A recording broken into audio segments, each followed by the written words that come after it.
Hi guys, just a very short introduction to Doug, introduce himself better than I could. So we're really lucky that Doug's going to give us this lecture that he gave us in third year last year, and we found it really, really useful and helpful with the work we've done since. So on to Doug.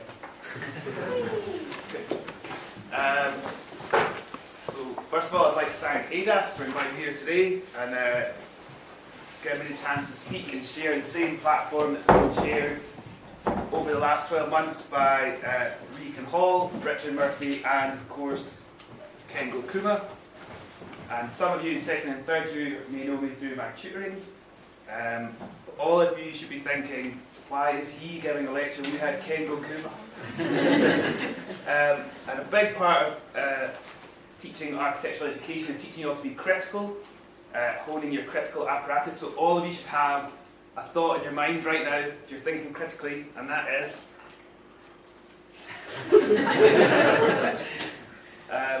and so I think that's a fair question. Everyone starts at notch 0.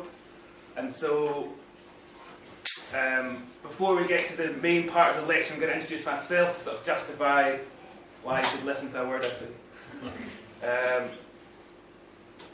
So I've worked at some interesting practices, and the kind of theme that links them all together is they're all deeply interested in context, which could be physical built context or historical context or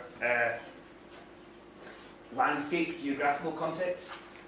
Straight after fifth year I worked for Benson Forsyth in London, who came to prominence with Branch Hill in 1978, social housing for Camden.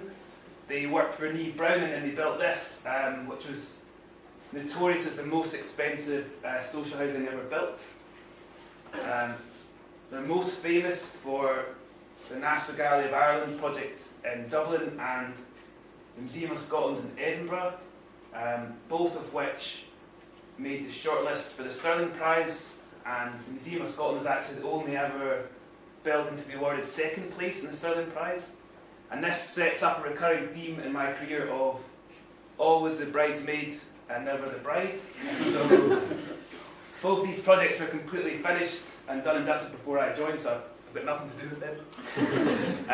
I did work on this project. It was the Bottle Lane project in Nottingham, which was also award-winning. This took 3 years. It's a 3-storey retail plinth. It's located at the edge of Nottingham, where medieval Nottingham stops and Victorian Nottingham starts, and so the glass retail plinth on plan form is a sort of archaic plan that suits a medieval town, and that's also has the datum of the medieval Nottingham, and then the hotel object that sits above is orthogonal and relates to the orthogonal geometry of Victorian Nottingham across the road. And then there's views from the roof terrace to the Town Hall, Dome and Nottingham Castle. When I was there, the office is only 8 people and sometimes down to 6, and so it's a really small team. Gordon Benson was the main designer, and so we were doing lots and lots of competitions, kind of interspersed with that, like the Bottle Lane project. And so, especially when I first joined, and you'll see some of my models later on, I was kind of making the models for the competitions, and this is one particular competition and model for the Glasgow School of Art competitions. I don't know if you guys know the Stephen Hall building that faces the Glasgow School of Art now, and so we were down to the last 6 for this project and basically broke all of our hearts when we didn't win that. I then worked for Rick Mather Architects in London as well from 2011 to 2014. They're best known for the Dulwich Picture Gallery, the master plan of the South Bank in London, so that changed it from being a sort of 1960s wasteland with roads down the front next to the Thames to a really vibrant, engaged piece of city. And the Ashmolean Museum in Oxford, which again was shortlisted for the Stirling Prize, and again I didn't do anything on any of these projects. What I did do was Centrepoint in London from 2011, for the whole time I was there for 3 years. I was at the office, and it's still ongoing now. So this isn't a known project yet, but I think it will be quite a famous project when it's complete. The centre point is a 1960s icon by Colonel Seifert. It's a famous brutalist architect, and the building itself is at the crossroads of Oxford Street and Tottenham Court Road, and originally it had a roundabout that went round underneath the tower, and it became a sort of kind of like a really sort of notorious area. It wasn't particularly nice, and so the scheme is to completely transform the area, close a 4-lane road, redirect bus routes, create a new public square, and the whole thing, a sort of big part of my role, was a bit like being a detective. We would go down and get archive drawings, we would look at archive footage, like films and photography, and sort of figure out what the original design intention was, compare that to what the building was like now, and then what the brief was, and sort of come up with a proposal based on that. And there's loads of beautiful existing buildings. This is a special terrazzo. It's got a black matrix and then white marble in a sort of geometric pattern. Each of those stair treads is like cast terrazzo as well. And so that's due to complete next year. It's all linked with the Crossrail, so the kind of most central stop of the Crossrail line is at the base of Centre Point, so when that opens, the whole area is going to be much, much busier. It's a huge project, £300 million, and there's a lot to it. There's a lot of different consultants. For example, they commissioned a font, like a special sort of 60s font, and then all the shops that were going in and had to use that font as their signage, and it was really involved. More recently, straight after Rick Mathers, then I joined Beacon Hall in Edinburgh when I moved back to Scotland.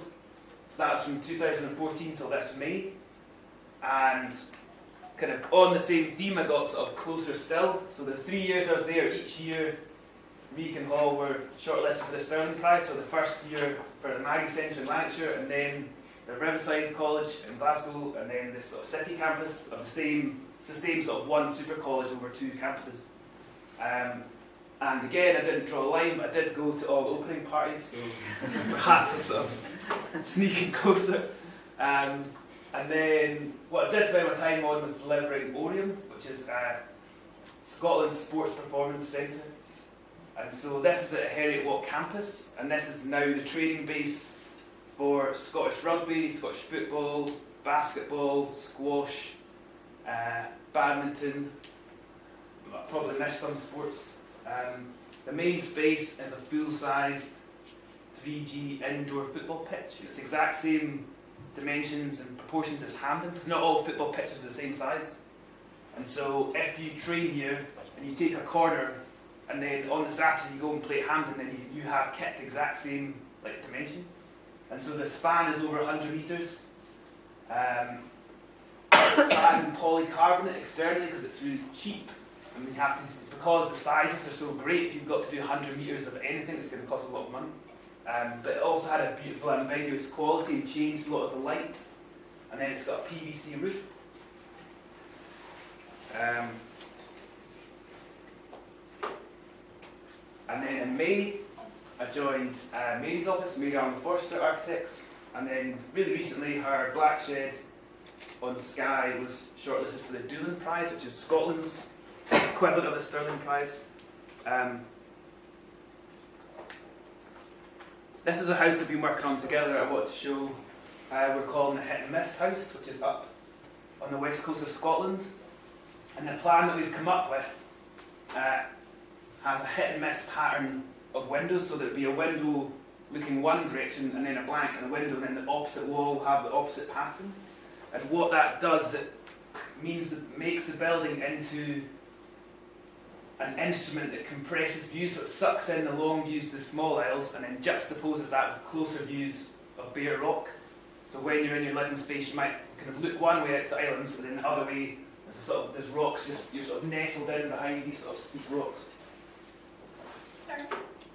For that concept, how much of that was just defined first, we want these kind of views and it so on happens to then be kind of a hit and miss, or how much was the concept of we don't want a draft from both directions or so on? It's a good question. So yeah, because the site is in the round to an extent, it's quite a steeply north-facing slope, and the best views are to the small L's. But then at the same time, so that's the best view. That view is to the mountain, and then the view's kind of back this side, or to the sites, I suppose. When you're laying out a house, then we knew we wanted, because the slope was steeply sloping away, like this is actually the kind of outside garden space. And so we knew we needed like windows on this side, we needed ones looking to the views, and then we thought it was nice within certain bedrooms, and especially bathrooms, they actually engage with the bare rock. So then you can have a sort of fully glazed bathroom that it looks onto rock, and so it's not a privacy issue. So it kind of came about like through iterations, and we'll be pleased with it. And we'll get to the kind of plan, you'll see again how it came out. Externally it's a series of sort of rectangles placed like, and then it's in situ concrete, horizontally board marked. And then internally it's got a series of concrete goalpost frames. And so this model really kind of explores the hit and miss idea as well. And the client asked, and so one reason it sort of came about, they wanted a concrete house inside and out. And that's actually really difficult to achieve technically, because then you have like a layer of concrete either side and insulation in the middle, which is actually really difficult to achieve. So what we did was we expressed the concrete frame, and we've got really deep beams, so that really kind of has a really strong influence and makes it feel concrete. And it's all concrete on the outside. And then where we have the blank walls, then we had fully fitted furniture, which could be kitchen or sort of dining storage or sort of TV unit, and then that masks the insulation behind.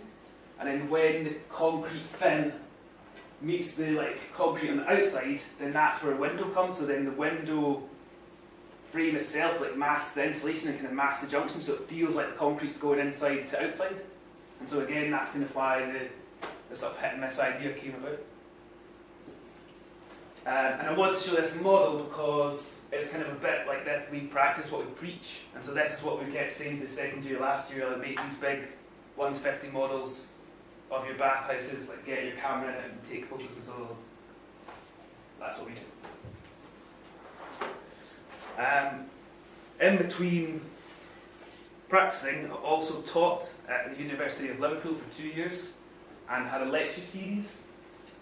And the lecture series was based on the work of Kenneth Frampton. And so Frampton is an architect. So he's an architect and he's a theorist and an architectural historian. But I suppose I would say most importantly he's a theorist, because there's quite a lot of architectural historians who just write, like Curtis, I would say, for example, who kind of write history of architectures, but they don't then post any theories that you could then use to design your buildings. Whereas because Frampton was an architect, or is an architect, and he then also has theories, and his theories are rooted in like materials and the kind of real like making of architecture. And so the first book, Modern Architecture, Critical History, made him famous. The second book, Studies in Tectonic Culture, The Poetics of Construction in 19th and 20th Century Architecture, was the key text of my lecture series at Liverpool. And the third one's more recently, he's released A Genealogy of Modern Architecture, a comparative critical analysis of built form, and in that it has the same structure as this lecture has. And so he pairs buildings up of the same building type and then compares them using his own sort of critical theory of how, as the meter to judge them.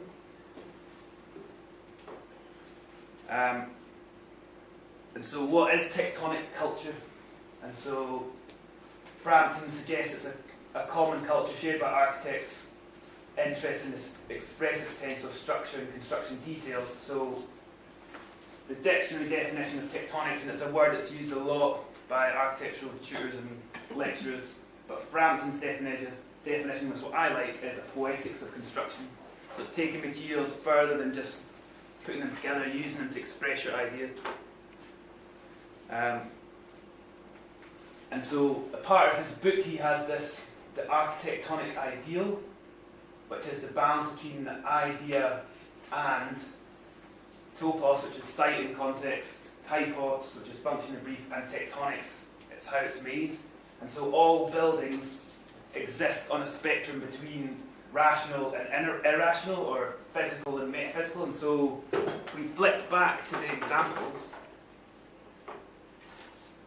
I would suggest that like Benson Forsyth's work is on the irrational idea side, and then Rick Mather are more interested in how something's made, but actually they're very interested in volume and space. Reek and Hall are deeply concerned with how a building is made and how it's put together. And then Mary, because her work is rooted in the vernacular and vernacular architecture, because it evolves over generations, and like it kind of as inherently has a logic of construction, because people have passed it down from years and years of like what's the local materials, what's the best way of putting them together, and they learn through experience it doesn't leak.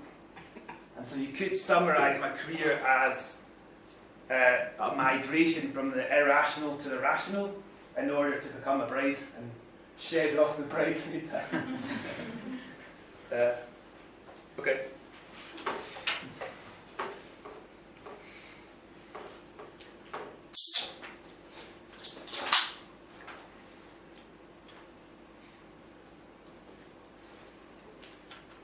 So, as already said, today's lecture is adapted from a lecture series I gave at the University of Liverpool, and Scarpa is one of the key architects that Frampton uses in his book to prove his theory of tectonic culture.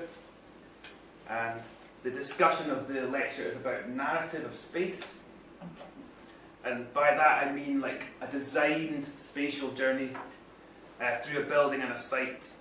And I gave this lecture last year because it related to the second year students' projects on crematorium. And so all buildings have a spatial sequence, whether or not they like it or whether or not it was meant to have a spatial sequence. So if you picture in your mind, go into a B&Q and spot the beautiful orange and black sign in the distance that lures you in, and then park in an endless sea of cars, walk through one set of glazed double doors in the low lobby, through a second set of double doors. You've just been through a classic use of a compression antechamber before the glorious release of the main shed with its beautiful portal frame. And so every building, as we've seen via B&Q, has a spatial sequence, but not every building has a design spatial sequence. So B&Q happens to have a spatial sequence, but it doesn't necessarily mean the architect sat down and planned it that way and really thought about it as a spatial sequence. And so what I'm suggesting is that you could do that. So you can have a spatial sequence, you can design at the same time as your planning sections that can inform your planning sections. So it's not just a matter of designing the building and then at the end plotting some cameras and SketchUp and whizzing through your building. It's designing the sequence and being very deliberate about how somebody like moves through your building. And that's what both these example buildings do. So the way it works, the one on your left is Striffler's concentration camp chapel at Dachau in Germany, and on the right is Scarpa's Brion tomb. And so there's a sort of comparative like format to it. Between 1964 and 1967, Striffler built a memorial chapel in the former concentration camp in Dachau near Munich in Germany. And in 1969, Scarpa was commissioned to design the Brion family tomb by the wife and daughter of a very wealthy self-made man in his hometown, or home village, of San Vito d'Altovoli. And Scarpa worked on the project until his death in 1978. So he started in '69 and kept working on it for 10 years. And it's a really long gestation period for what's actually a really small project. And apparently he would ignore calls from the client because he was so into this one project, he just kind of like kept designing it and kept putting all his ideas into it.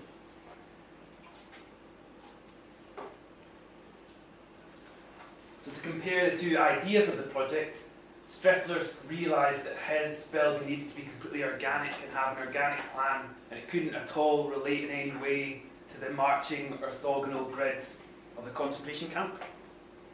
And it's conceived as a narrative instrument to evoke emotions in the visitor. The Brion tomb is Scarpa's masterpiece, but it also became his monument.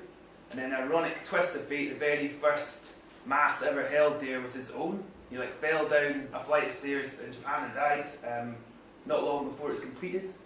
And so he'd already morbidly designed his own like tombstone, and he's buried like in a sort of no man's land between the village cemetery, and you'll see the fact that the Brion tomb sort of wraps around the existing village cemetery, and so he's kind of halfway between the villagers and the Brion tomb. And then there's this ambiguous tube that goes like down through his gravestone to below, and he's also buried upright and facing east. And so to me that tube sort of reminds me of the shafts in the Great Pyramids, and they were there, they're aligned to the stars to let the pharaoh's souls escape up to the heavens. And the aesthetic of the tomb was influenced by Scarpa's own mysterious beliefs. Scarpa described it as peaceful, pagan, a place where children could play. And so it does have the feel of a sort of Japanese Zen garden. During the design of the Brion tomb, it was the kind of peak of the postmodern period, and so that's a time of like Stirling and Judy Scott Brown, so people are just like randomly quoting pieces of historic architecture and mashing it all together, but not Scarpa. He kind of created his own language he developed over his 53-year career, and that's completely rooted in Venice, where he was from. And so Scarpa and Venice are one. His buildings are the clearest expression of its decaying former grandeur and aquatic mystique.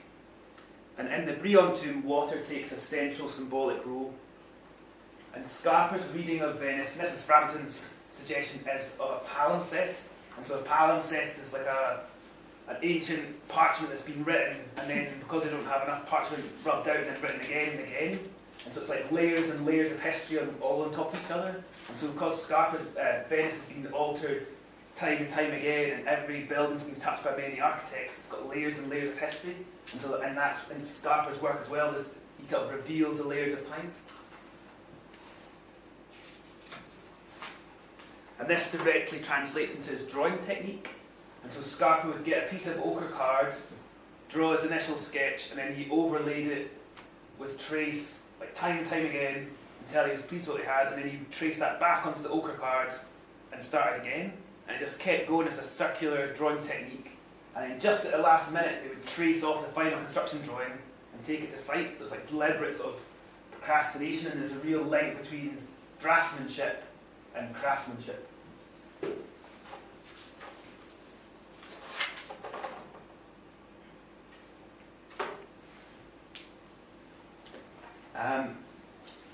Frampton's reading of the Brion tomb was that it relates to water legends, and he suggests it relates to the legend of Orpheus. And so it's a Greek legend. Orpheus' wife is bitten by a snake, and so he descends through the water down into the underworld, and he's a famous musician. He charms the gods with his music, and they agree to let him take his wife back up to the surface. They say, but you can never look back until you get to the surface. But when he gets to the surface, he turns around too soon, and she's not fully emerged.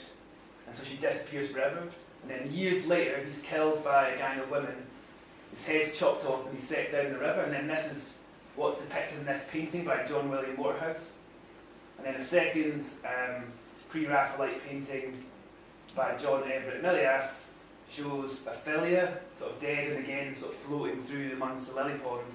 And Ophelia was a Shakespearean character, and then her name's derived from Orpheus. So again, it's about kind of water and the relationship between water and death. And I sort of, at one point, visited Carthage and Tunisia, and so again, these sort of like flooded graves reminded me of the Brion tomb. So Dachau is located near Munich, and then you can see how like orthogonal the concentration camp is and how much it sticks out compared to the town. And then the chapel itself is at the north end of the site. And then you can see the Brion tomb, like how it's kind of a very much like a farmland, rural setting, and then the little village of San Vito d'Altoboli, and then the cemetery, the tomb itself is located just a little bit outside the village. And as I previously said, what's kind of white in that screen for the Scarpa cemetery is the existing town cemetery, and then the red L is the Brion tomb. And so that's a tomb for one family, but it's actually the same like footprint and area as the whole cemetery for the rest of the village, and it wraps around it in two sides.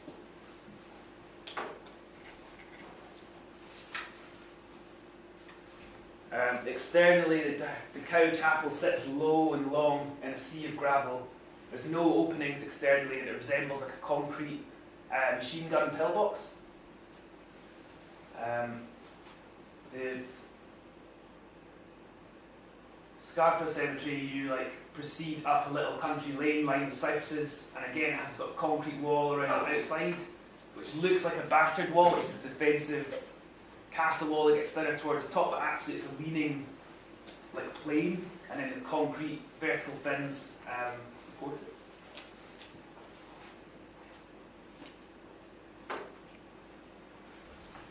As I said before, the plan of the Striffler chapel is completely organic, and it resembles a sort of amoeba, like a little organism. And so it has the mouth, which is the entrance staircase, and then the throat, which is the narrow passage, the stomach, which is the main chapel, and then the anus is the exit out the other side, so you kind of get eaten and then spat out. It's a one-way sort of narrative journey. Whereas Scarpa's plan is much more ambiguous, and there's potentially a lot of different kind of ways of experiencing it.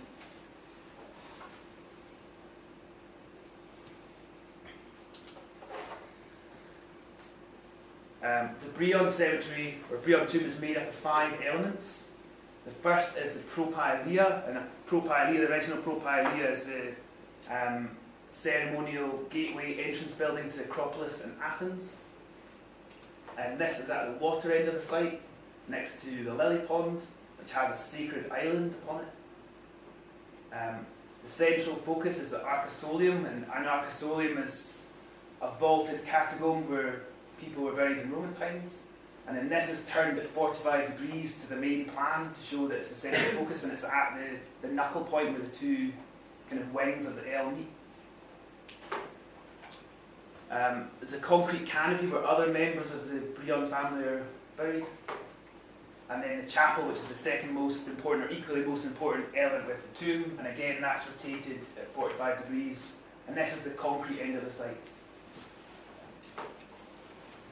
And all the geometry of the Breon tomb is tonic shapes of diamonds, squares, and circles.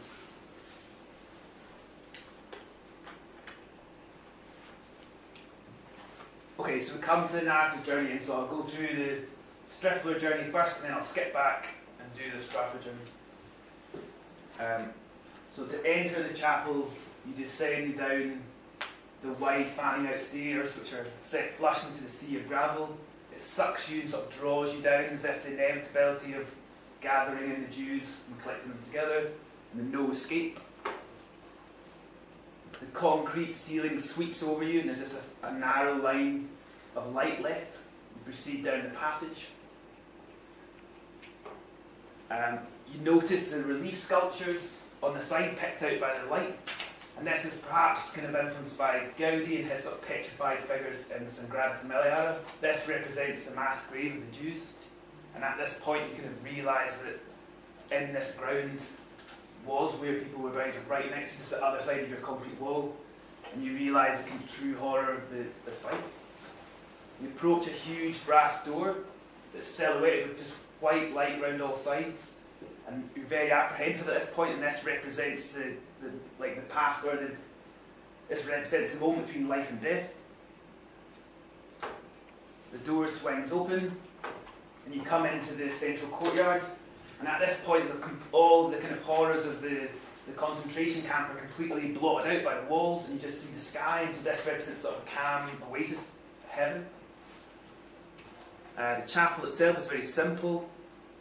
That sort of looking back is actually a little hall, kind of like church hall space, and then there's like the kind of back of house spaces, toilets, etc., kind of buried into the wall. And so it's just little simple wooden benches that can just accommodate a small congregation. There's a concrete altar, and then there's a sculpture behind the altar, which is sort of reinterpretation of a crucifix, which is a man crushed by the machine or by the modern world, as a kind of interpretation of the Second World War. You exit up out the back door, and then you kind of in the sea of concrete.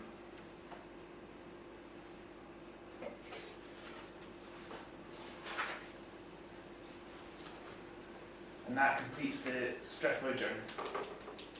So if we skip back to the start of the Scarpa journey, Scarpa places his propylaea on the central axis of the existing village cemetery. So you would enter the village cemetery as normal, kind of walk along the main axis, and then this kind of concrete object meets you at the end.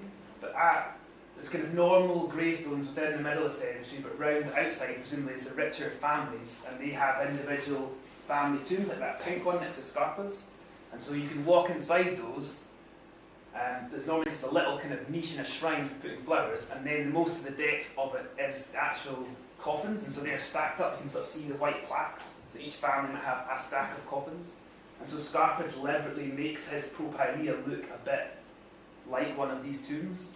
And so it's the metaphor that you have to pass through the coffin zone, like through the death zone, to enter his kind of sacred sanctuary of the Breon tomb. So it's a bit like the sort of Lion, Witch, and the Wardrobe. You go through the wardrobe into another world, and all the previous rules are sort of no longer apply. You approach up through a flight of stairs up to his raised sort of lawn datum level, and there's a pair of intersecting circles, which is Scarpa's motif called the Sica Piscis, which translates as fish bladder. And again, this is means like the kind of constant interplay between good, evil, male, female, rational, irrational.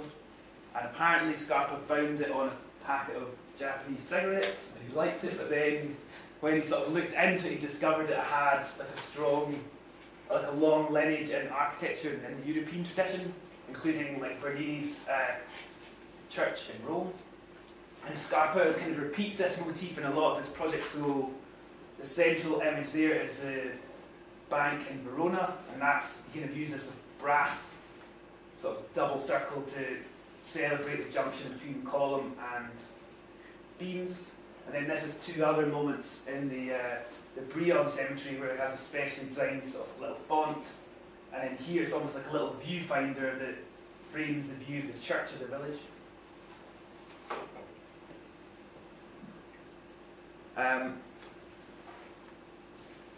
hope you can still see the kind of intersecting circles, and you turn right and you approach a glass barrier that sort of blocks your way to go to the sacred island. And at this point you don't realise, but the pond actually extends underneath the concrete slab, so you're walking on top of the water. To reach the sacred island, you have to push the guillotine, the glass guillotine, down into the water, and then cut the surface of the water. And in the project, water represents the threshold between life and death. So to get to the sacred island, you have to kind of push something into the death zone in order to cross and get to the sacred island.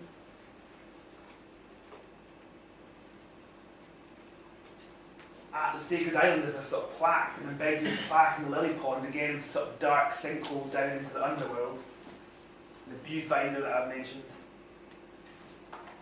And there's a special sort of triple barrier of wire that goes across, and sort of like when you're within kind of up on the lawn, it prevents you from going to the end of the sacred island. And at this point you notice there's a sort of series of wires and pulleys which is the counterbalance for the glass guillotine. And so when you're on the sacred island, you sort of notice this, and then you realise that the contraption that you're below is a bit like a sort of horror movie contraption that might kind of telescopically close and trap you there forever.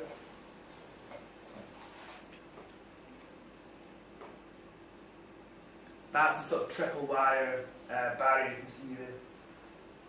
A water channel leads from the lily pond down to the arcosolium through a kind of series of little circles. And then underneath that in a depression is the two sarcophagi of the Breon couple that lean towards each other. And then there's iridescent tiles underneath the bridge of the arcosolium. That's the family canopy. When most of the main circulation through the Breon cemetery is via a series of sort of sunken corridors that feel like trenches in an archaeological dig. And so what that does is it means that the raised area of grass feels like a sort of sacred datum. And so when you kind of go up there, you're quieter and you behave. And then this is a really beautiful staircase of 4 quarters of a square that take you down from the lawn to the corridor that leads towards the chapel. There's a Japanese style door that swings open, and then a huge circular opening that leads into the chapel itself, past the little baptismal font. There's full height windows all the way along, and then a reflected pool outside. And what that does is the water bounces off the reflected pool and then makes ever-changing shadows on the ceiling that animates the space.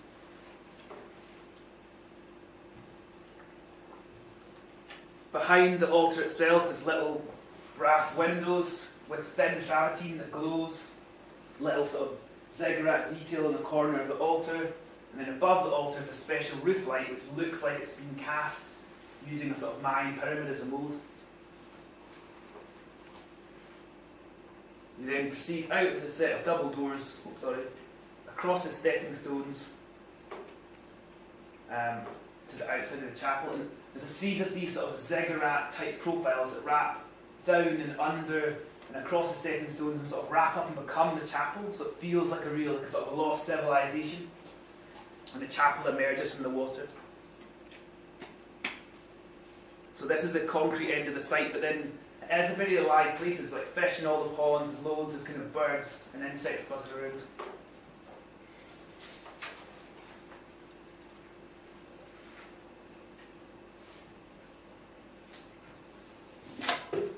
So to conclude this part of the lecture, the Takao Memorial Chapel is Striffler's greatest work. He succeeds in creating a sombre yet uplifting atmosphere through a strong linear narrative. Scarpa created a sacred district that testifies to life after death and the transitory nature of mortality, a place for a conversation with death with no God present. And then Frampton describes the work of Scarpa very eloquently as enchanted disenchantment. I suppose I sort of agree, and I thought that the kind of mystery of the place sort of removed the fear of death, so it would be as easy to die as just slipping below the lily pad surface of the water. It's modern yet steeped in the past. It articulates complex feelings and ideas without forgetting the tectonic presence of construction. It uses narrative, but the spaces can be experienced in any sequence. So it's a bit more, one is very kind of a simple linear narrative based on history, and one's a complicated narrative based on myth that Scarpa sort of invented himself that can be experienced in any order. Part 2 is a worked example narrative space, the Crucible Stirling, which is my thesis project. And I suppose I only use this because I've got this project to kind of show you like a worked example. This project came second in the RIS Silver Medal, so it's actually the true route of the bridesmaid scenario. And so it's a museum and memorial which commemorates Stirling Castle's central role in the Scottish Wars of Independence.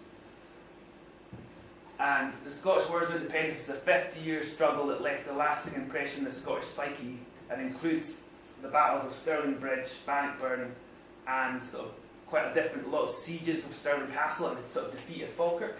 But all of those battles were fought in and around Stirling, and that's because of the significance of Stirling and its geography to Scotland at the time. So at the time, Stirling is the lowest crossing point of the River Forth, and because it's hemmed in by 2 mountain ranges, it creates a natural bottleneck. So if you wanted to go south to north in Scotland, you had to pass like Stirling, and then it's all kind of quite a narrow marshland, and then within the marshland it's called the Carse. There's 2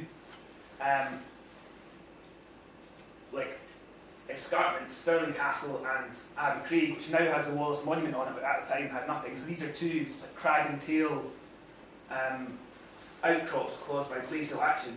And so if you possess Stirling Castle, you can monitor this thin valley and control all north-south movement in Scotland.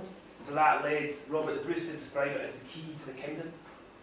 And so I went to Stirling Castle and mapped the existing journey, which is really contrasting with dark enclosed chambers and then wide views across the landscape. And then one of the kind of the reasons sort of the starting point of this project is at the time there was two competitions, one for a new visitor centre for Culloden, which Gareth Hoskins eventually won and built, and one for Bannockburn, which Regan Hall eventually built. But actually at the time, Alan Murray has won it with a horrible sort of armadillo scheme. It's never happened, thankfully. This map shows the extent of the Battle of Bannockburn, Stirling Bridge, and then the brown is the siege of Stirling Castle. This sort of Lord of the Rings inspired model, and these are the views from the castle itself to prove that you can see battlefield sites from the castle, or where you can see it from the castle crag, which then informs where you would place your building. The Battle of Stirling Bridge, which is Wallace's great victory, analysed the kind of the strategy or the history of why, because if this history, that's the story you're telling, you need to sort of understand the narrative.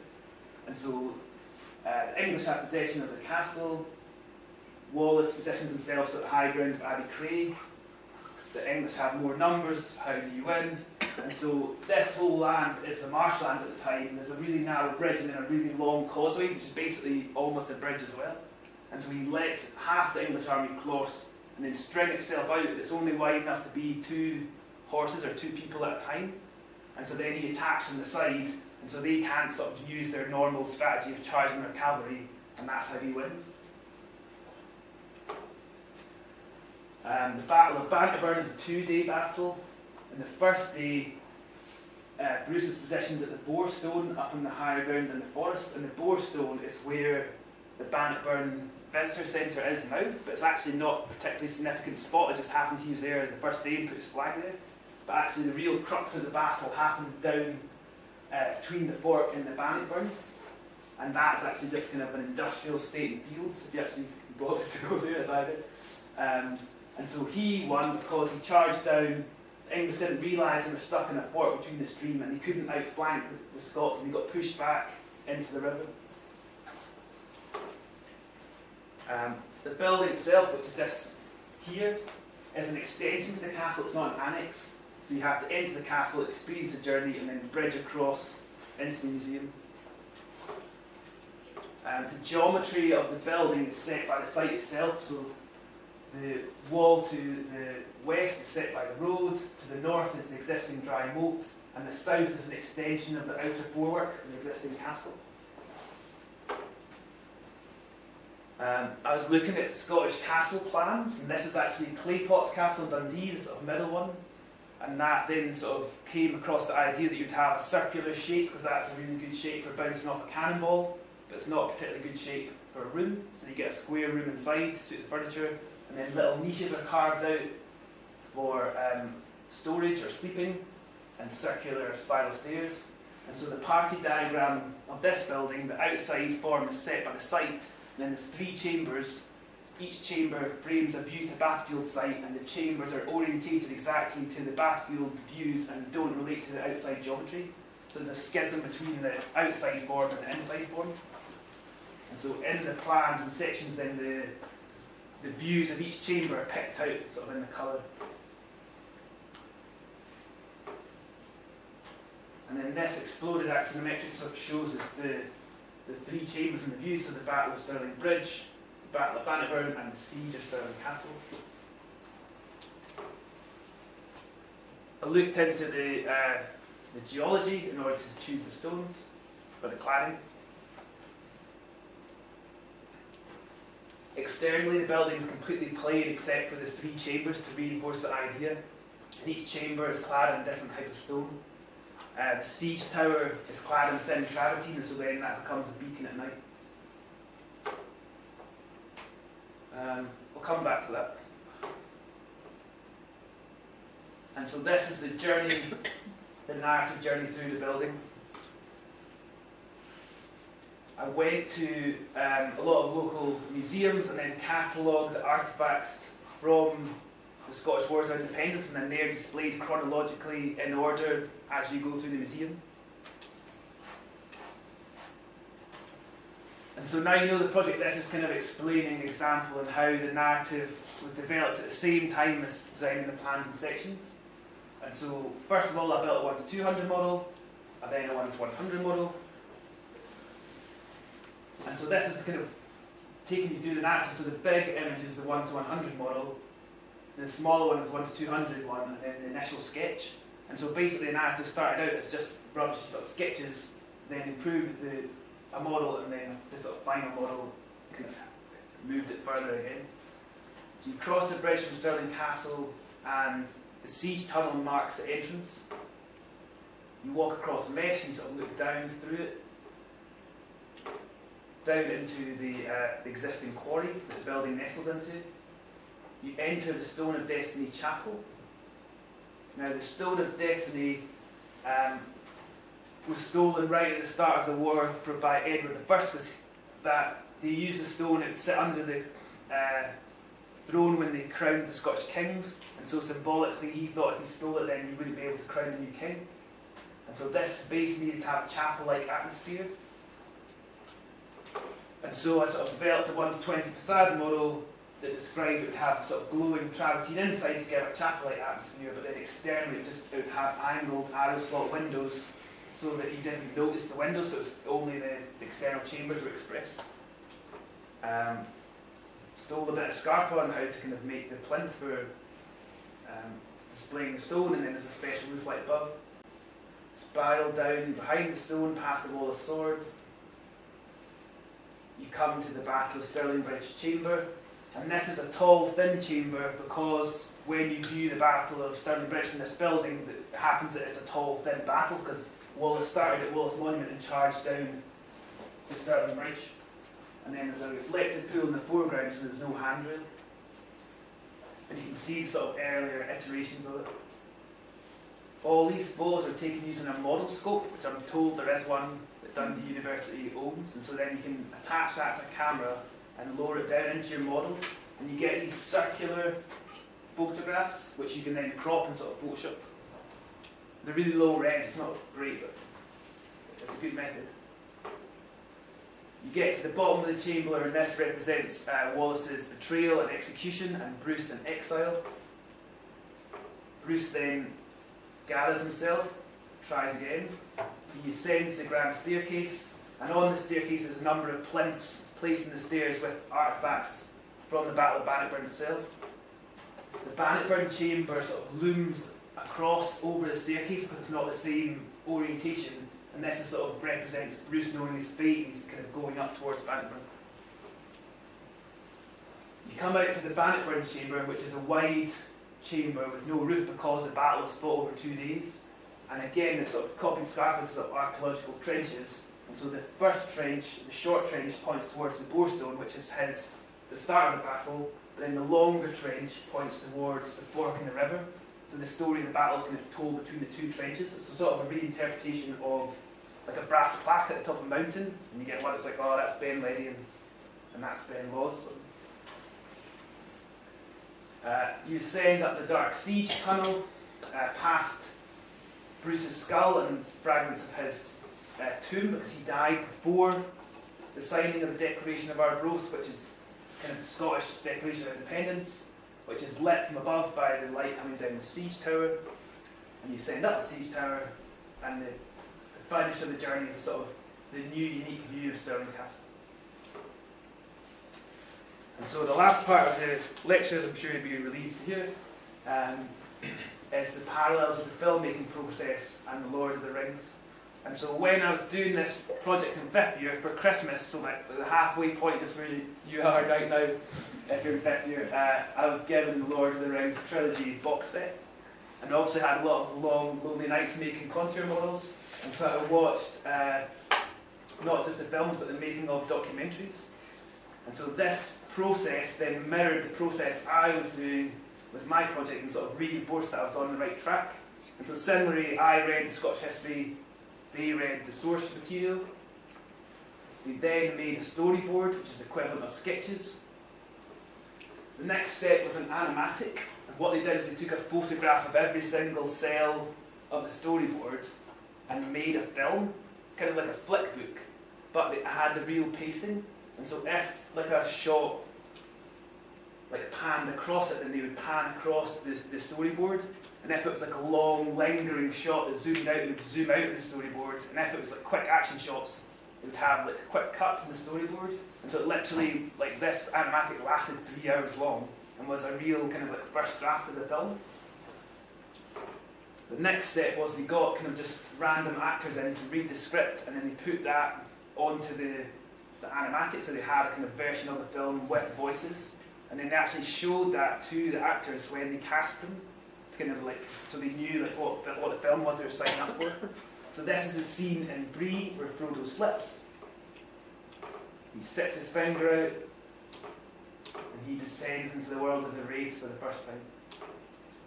They also built loads and loads of huge models.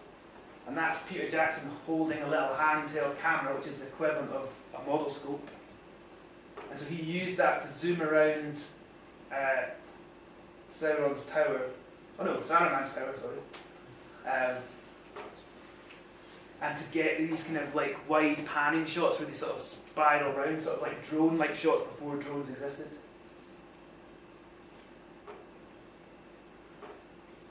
And then the final thing they did was they called pre-visualization.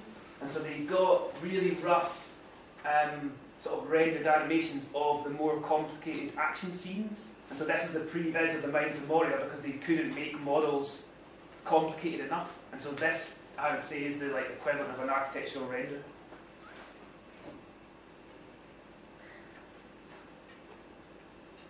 Okay, so in conclusion, in almost all projects, there is a potential to deploy some form of architectural narrative to enrich the proposals.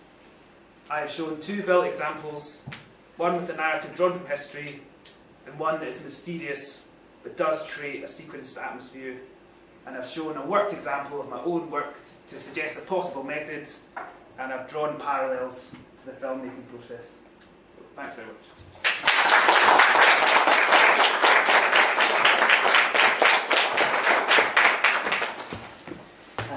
So you don't good some questions? Yeah, I do.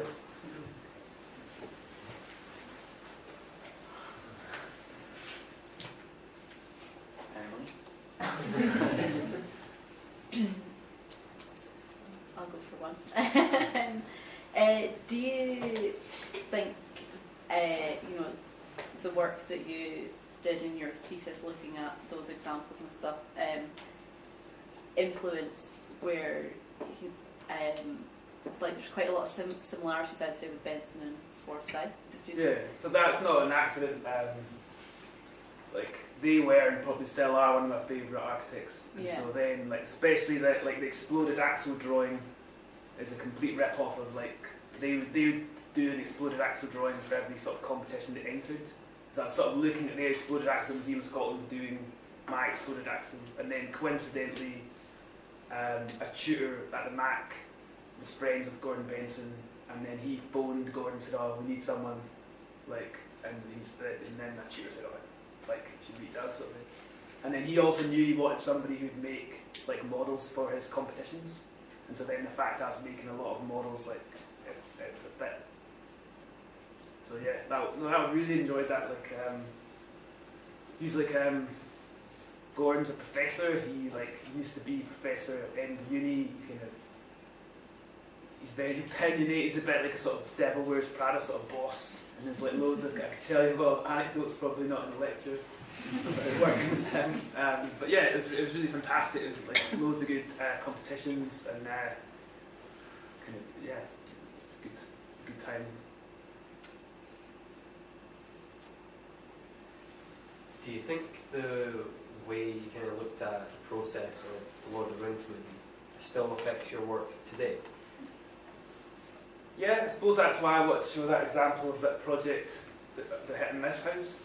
That kind of tied it in a wee bit, and then, or I suppose the whole vice, like, I suppose if you reflect on your own career and you don't often do that, and then you think, oh wait a minute, I'm sort of like cashing in on these projects I haven't worked on. But then on the Hit and Miss House, I feel like it's like a slightly different direction for me. And so maybe that sort of showed my influence, and then kind of the working technique of making those models and kind of expressing the structure a bit more. And again, that sort of comes from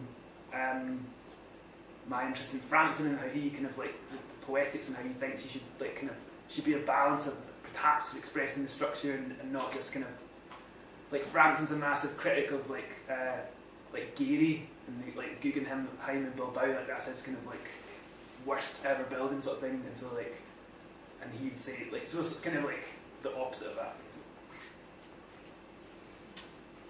So when you're talking about like the poetics or like the theorists of all of that, and like by asking this question, I'm not opposing that at all. But like, how much emphasis do you think there should be on like having a narrative and having a story and having all of these thoughts behind your building, but that like maybe just architect students who read Ken Frampton will understand, and how much emphasis should it be on just like, well, this would be an interesting sequence for the man on the street to walk through, like.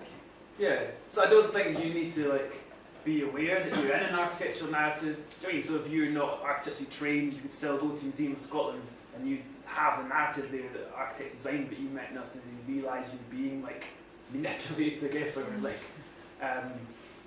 Okay, so I guess, but like, do you think that kind of everyday experience is better if you do have like some deeper theory behind it, or is it better if you've only focused on how it would feel like walking through the space without kind of a deeper meaning to it? Well, I suppose I would go back to that ugly slide with the balancing slide. So I think you need to have a balance. So you're suggesting, like, does it need a deeper meaning? And so I suppose I would say yes, you should have an idea, and that I think should be drawn from like the context or the brief. Or the tectonics, whereas some people might have an idea that's just like drawn from the ether, like from deconstructivism. But say, like, and again, we're talking about everything on a spectrum. So Zubter, like he says, he starts with an atmosphere, and then he designs a building to contain that atmosphere. So he's much more on the spectrum of idea, I suppose, but he's interested in materials, but he doesn't normally express the structure. And so it's not. I'm not saying it's not a puritanical like code that you're supposed to apply. It's almost like if you think about buildings that way, it helps you kind of read them a bit more. So it's almost like an analytical tool. So there's no like, I don't know, I was saying this in second years, like in the way that nobody reveals everything. Like people have plasterboard like partitions that have got hidden like studs. No one's saying, oh, I should reveal your like ugly metal studs in your plasterboard. So there's always kind of like a point where you kind of draw the line. So in that project, we revealed the concrete portal frames. We didn't reveal like, I don't know, factors like insulation under the slab.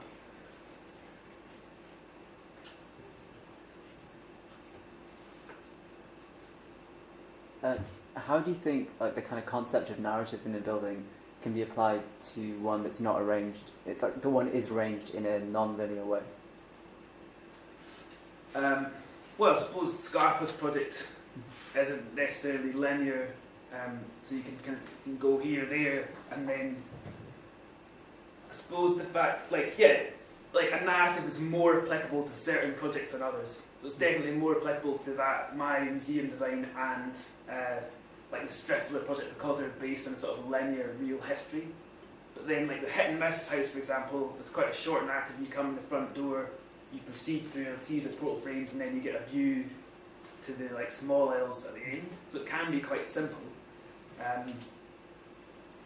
The Museum of Scotland has quite a complicated, if you go there, they've got a really clever design move where they like all the fire escape stairs are also like open to the public, which is sort of unusual for a public building, and they're all really beautiful concrete stairs. So they're not really like back of house stairs. And the fire doors are held open in magnets, but they're flush with the walls. So you don't really notice that they're fire doors. So there's about 5 different staircases that you can go up and down and experience that building in any order. But at the same time, you do come in at ground floor level and you tend to sort of ascend up, and then the culmination of the journey is the roof garden at the top that has views across Edinburgh.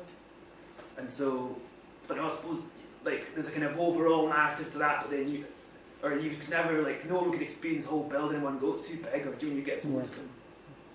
So I don't know. I don't think it's that important. It has to be like definitive that you're telling a particular story. Everyone has to go in this one way. It's just like, I think it's a good design tool, and to kind of put yourself in the point of view of a person sort of walking around your building.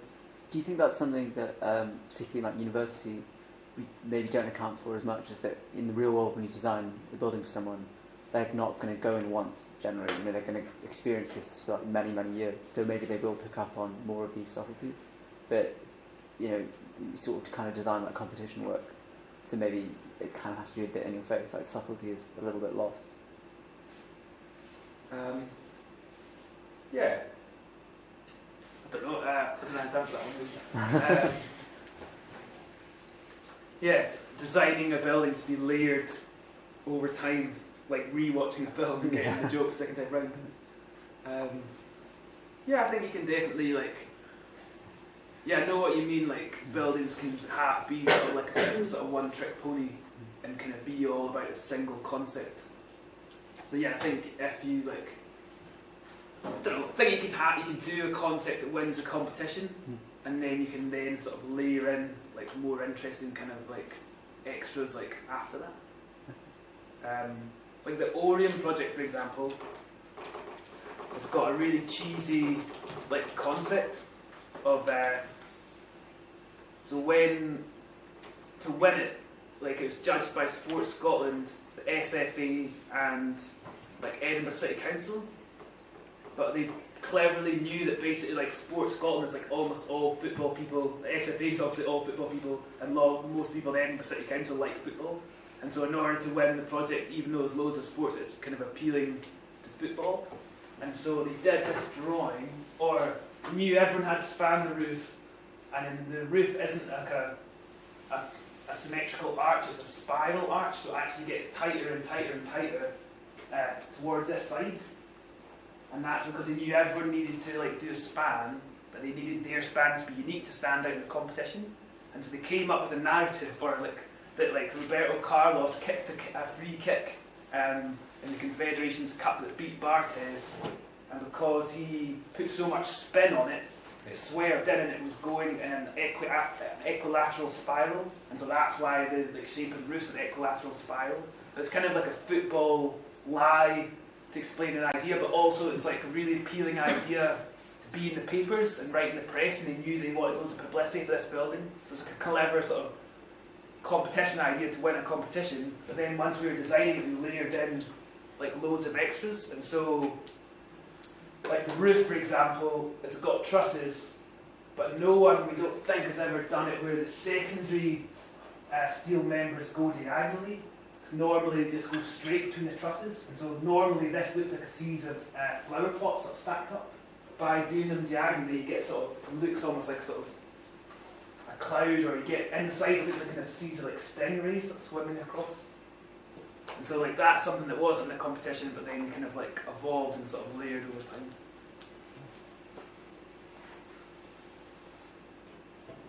Do you think sometimes these things happen by accident? Yeah, definitely.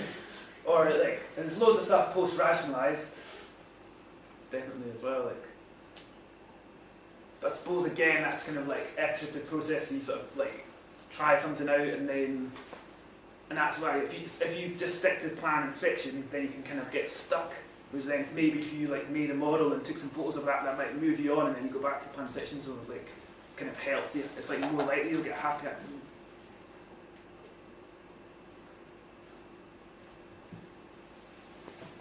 Right, I think that's all the questions. I'd just like to thank you again, Doug, for everyone giving us this lecture. So I'd ask you all to give Doug a